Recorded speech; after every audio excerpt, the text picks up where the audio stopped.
incidents qui n'ont pas fait de blessés.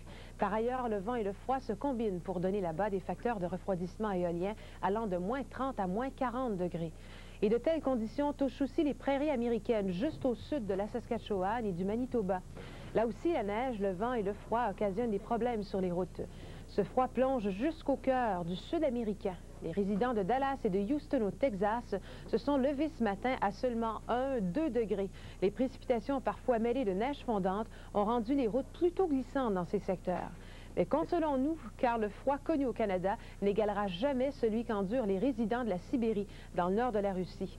Une vague de froid incroyable a paralysé les lignes électriques, gelé un système de chauffage et forcé près de 2000 personnes à quitter leur maison au cours de la fin de semaine.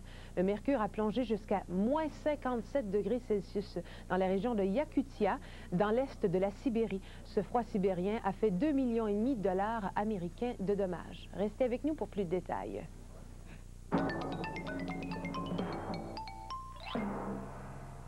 Ce matin, brouillard accompagné de visibilité réduite à presque nulle. Vous devez aller visiter votre mère? Vous savez bien que le brouillard n'aime pas la ville. Mais attention, il raffole de la campagne.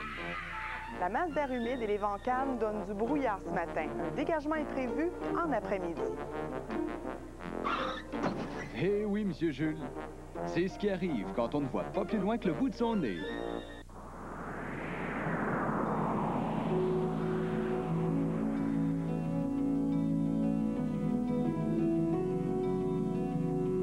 La consommation d'énergie utilisée pour chauffer votre maison est directement reliée au nombre de degrés jour. Le degré jour, c'est l'écart entre 18 degrés Celsius et la température du jour.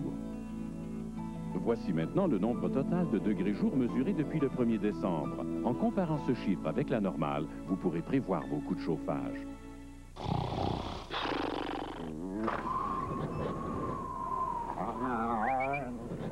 Tu veux sortir? Les gants Hot Paws, le meilleur ami pour l'hiver. Les longues fins de semaine, le temps idéal pour partir en voyage. Mais c'est aussi le temps de pénurie de sang. Alors avant de remplir votre sac de voyage, aidez-nous à remplir celui-ci. Faites vite un don de vie. Vous aimez le ski? Vous aimez peut-être moins le mois de janvier, mais vous aimez plus le ski que le mois de janvier, donc vous êtes sur les pentes, même s'il fait moins 20 ou moins 30. Mais dans une trentaine de secondes, on a justement un spécialiste en la matière qui va nous parler. Il va nous donner des petits conseils vestimentaires, tiens, pour faire du ski par temps très froid. Et pour le moment, si on regarde justement ce qui se passe avec notre image satellite, bien, il y a des nuages partout au Québec, la neige. Faudra attendre, faudra attendre. Dans une semaine, c'est Noël, ce sera un beau cadeau pour les skieurs. On parle de 5 cm de neige au cours des 48 prochaines heures pour le Saguenay-Lac-Saint-Jean. 5 à 10 pour Rouyn-Noranda-Val-d'Or. Partout ailleurs, c'est des averses ou de la pluie avec des vents légers. Ça, c'est un bon point, mais du sud, de mercure qui monte et qui monte. On s'en va voir la chronique à l'instant.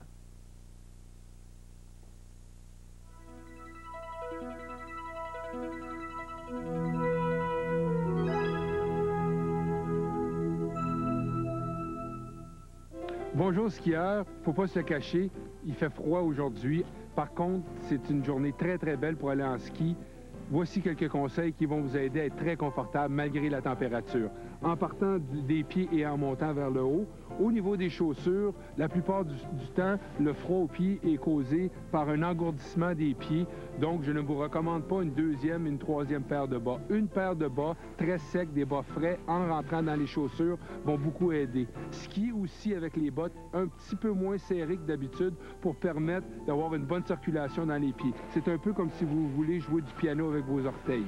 Au niveau des jambes, n'hésitez pas à porter une deuxième paire de sous-vêtements. Si on a les cuisses bien au chaud, ça va aller jusque dans les pieds.